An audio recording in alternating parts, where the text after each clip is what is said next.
பன்னீர் capsicum வச்சு ஒரு gravy பண்ண போகிறோம். ரொம்ப டேஸ்ட்டாக சூப்பராக இருக்கும். இது சப்பாத்தி, நான், பரோட்டான்னு எல்லாத்தோடையும் தொட்டு சாப்பிட்லாம். இந்த கிரேவி எப்படி செய்யலான்னு பார்க்கலாம். இந்த கிரேவி செய்கிறதுக்காக 200 கிராம் அளவுக்கு பன்னீர் எடுத்து க்யூபாக கட் பண்ணி வச்சுருக்கேன். அதில் 1 ஸ்பூன் அளவுக்கு மிளகாய்த்தூள், தனி மிளகாய்த்தூள், 1 ஸ்பூன் கார்ன்ஃப்ளவர், 1/2 ஸ்பூன் அளவுக்கு இஞ்சி பூண்டு பேஸ்ட்டு சேர்த்து நல்லா கலந்து விட்டுக்கலாம். இது அப்படியே நல்லா கலந்துட்டு இது நம்ம ஒரு பேனில் ஃப்ரை பண்ணி எடுத்துக்க போகிறோம். அதுக்காக ஸ்டவ் ஆன் பண்ணி ஒரு பேன் வச்சுருக்கேன். அதில் 1 டேபிள் ஸ்பூன் போல் நெய் சேர்த்துக்கலாம். நெய் நல்லா உருகட்டும். இப்போ நெய் நல்லா மெல்ட் ஆனதுமே நம்ம பன்னீர் துண்டுகளை இதில் சேர்த்து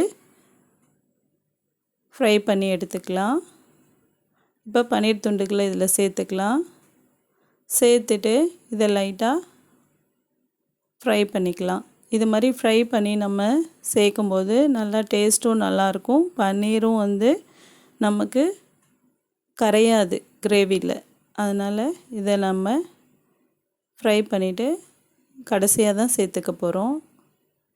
ஃப்ரை பண்ணி எடுத்து வச்சுக்கலாம்.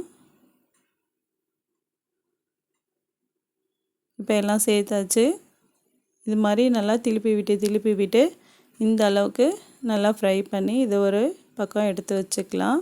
இப்போ நம்ம கிரேவி செய்கிறதுக்காக ஸ்டவ் ஆன் பண்ணி ஒரு கடாய் வச்சுருக்கேன். அதில் 2 குழிக்கரண்டி அளவுக்கு எண்ணெய் சேர்த்துக்கலாம். எண்ணெய் நல்லா சூடானதும் ஒரு பிரிஞ்சி இலை, 4 கிராம்பு, ஒரு சின்ன துண்டு பட்டை எல்லாத்தையும் சேர்த்துட்டு கலந்து விட்டுக்கலாம். இது நல்லா பொரியட்டும். இப்போ இதில் 2 மீடியம் சைஸ் வெங்காயத்தை பொடியாக கட் பண்ணி வச்சுருக்கேன். அது இதில் சேர்த்து வதக்கிக்கலாம். வெங்காயம் நல்லா கண்ணாடி பதம் வர வரைக்கும் நல்லா வதங்கணும். இந்த அளவுக்கு நல்லா வதங்கினதும் இதில் 1.5 டேபிள் ஸ்பூன் போல் இஞ்சி பூண்டு பேஸ்ட்டு சேர்த்துக்கலாம். இப்போ இதில் ஒரு மசாலா சேர்க்கணுங்க. அதுக்காக 2 வெங்காயத்தை நல்லா வதக்கிட்டு அது கூட ஒரு 10 முந்திரி பருப்பு, கசகசா சேர்த்து நல்லா ஃபைன் பேஸ்ட்டாக அரைச்சி வச்சுருக்கேன். அதை இப்போ நம்ம வதக்கிற வெங்காயத்தோடு சேர்த்துக்கலாம். இந்த கிரேவிக்கு இதுதான் ரொம்ப டேஸ்ட்டு கொடுக்கும். இதுதான் மெயினானது. இதில் அரைச்சது 2 வெங்காயத்தை வதக்கிட்டு அது கூட ஒரு 10 முந்திரி பருப்பு, கசகசா சேர்த்து அரைச்சி வச்சுருக்கேன். இப்போ அதை சேர்த்துட்டு இது கூடவே 4 பழுத்த தக்காளி பழம் நல்லா அதையும் நம்ம ஃபைன் பேஸ்ட்டாக அரைச்சி சேர்த்துக்கலாம். நல்லா பழுத்த தக்காளியை சேர்த்து செய்யும்போது கிரேவியும் நல்லாயிருக்கும், டேஸ்ட்டும் சூப்பராக இருக்குங்க. இப்போ இது நல்லா ஒரு 2 நிமிஷத்துக்கு பச்சை வாசனைலாம் போகிற வரைக்கும் நல்லா கலந்து விட்டுக்கலாம். நல்லா கலந்து விட்டுட்டு இதில் 1/4 டீஸ்பூன் மஞ்சள் தூள், 1 ஸ்பூன் தனி மிளகாய் தூள், 1 ஸ்பூன் கரம் மசாலா, 2 ஸ்பூன் அளவுக்கு தனியா தூள் எல்லாத்தையும் சேர்த்துட்டு நல்லா கலந்து விட்டுக்கலாம். மசாலாவுடைய பச்சை வாசனைலாம் போகிற வரைக்கும் 1 நிமிஷம் நல்லா கலந்து விட்டுக்கலாம்.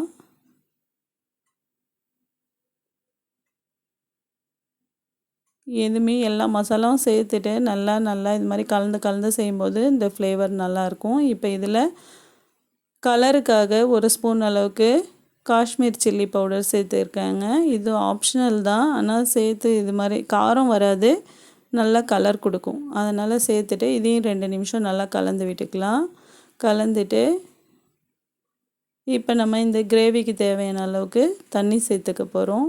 நம்ம மிக்சியில் அரைச்சோம்ல, அதிலே கொஞ்சம் தண்ணி ஊற்றி தண்ணி சேர்த்துருக்கேன். கூட இந்த கிரேவிக்கு எந்த அளவுக்கு தண்ணி வேணுமோ அந்த அளவுக்கு தண்ணி சேர்த்துட்டு தேவையான அளவுக்கு உப்பும் சேர்த்து மூடி போட்டு ஒரு 10 நிமிஷத்துக்கு கொதிக்கட்டும். இன்னொரு பக்கம் ஒரு கடாயில் கொஞ்சமாக எண்ணெய் ஊற்றி ஒரு குடமிளகாயை க்யூபாக கட் பண்ணி வச்சுருக்கேன். அதை சேர்த்து இதையும் லைட்டாக ஃப்ரை பண்ணி எடுத்துக்கலாம். பன்னீரும் கேப்சிகத்தையும் நம்ம கடைசியாக தான் சேர்க்க போகிறோம் கிரேவியில். அதனால் இதையும் எடுத்து ஒரு பக்கம் வச்சுக்கலாம். இந்த அளவுக்கு வதங்கினா போதும். இப்போ பாருங்கள், 10 நிமிஷத்தில் கிரேவி நல்லா கொதித்து நமக்கு சூப்பராக ரெடி ஆயிடுச்சு. இந்த ஸ்டேஜில் ஒரு 1/4 கப் அளவுக்கு தயிர் சேர்த்துக்கலாம். புளிப்பு இல்லாத தயிராக இருந்தால் நல்லாயிருக்குங்க. ஒரு 2 டேபிள் ஸ்பூன் அளவுக்கு சேர்த்துக்கலாம். 1/4 கப்புன்றது 2 டேபிள் ஸ்பூன் அளவுக்கு சேர்த்துட்டு 1/4 கப் அளவுக்கு பால், காய்ச்சி ஆறின பால் தான் சேர்த்துருக்கேன். பால் தயிர்லாம் சேர்க்கும்போது ஃப்ளேவர் ரொம்ப சூப்பராக இருக்குங்க. சேர்த்துட்டு ஒரு 2 நிமிஷத்துக்கு அப்படியே நல்லா கொதிக்கட்டும். இப்போ 2 நிமிஷம் கழித்து கலந்து விட்டுக்கலாம். இதில் 1 ஸ்பூன் அளவுக்கு பட்டர் சேர்த்துக்கலாம். பட்டர் சேர்த்து செய்யும்போது இந்த ஃப்ளேவர் ரொம்ப சூப்பராக இருக்குங்க. பட்டரும் ஆப்ஷனல் தான், வீட்டில் இருந்தால் சேர்த்துக்கங்க, இல்லைன்னா பட்டர் இல்லாமலும் இது டேஸ்ட்டாக தான் இருக்கும். சேர்த்து ஒரு 2 நிமிஷம் பட்டர் நல்லா மெல்ட் ஆனதும் இதில் நம்ம வதக்கி வச்சுருக்க கேப்சிகம், பன்னீர் ரெண்டுத்தையும் இதில் சேர்த்துக்கலாம். இப்போ பன்னீர், கேப்சிகம் எல்லாத்தையும் சேர்த்து ஒரு 2 நிமிஷத்துக்கு அப்படியே கலந்து விட்டுட்டு 2 நிமிஷம் கொதிக்கணும். 2 நிமிஷம் கழித்து இதில் மல்லித்தழை தூவி இறக்கிடலாங்க. நல்லா டேஸ்டான பன்னீர் கேப்சிகம் கிரேவி ரெடி ஆயிடுச்சு. இது சப்பாத்தி, பரோட்டா, நான் எல்லாத்தோடையும் தொட்டு சாப்பிடும்போது டேஸ்ட் ரொம்ப சூப்பராக இருக்குங்க. மல்லித்தழை சேர்த்து ஒரு 2 நிமிஷத்தில் நம்ம இறக்கிடலாம். அவ்வளோதாங்க. வீடியோ பிடிச்சிருந்தா லைக் பண்ணுங்கள், ஷேர் பண்ணுங்கள், சப்ஸ்கிரைப் பண்ணுங்கள். தேங்க்யூ.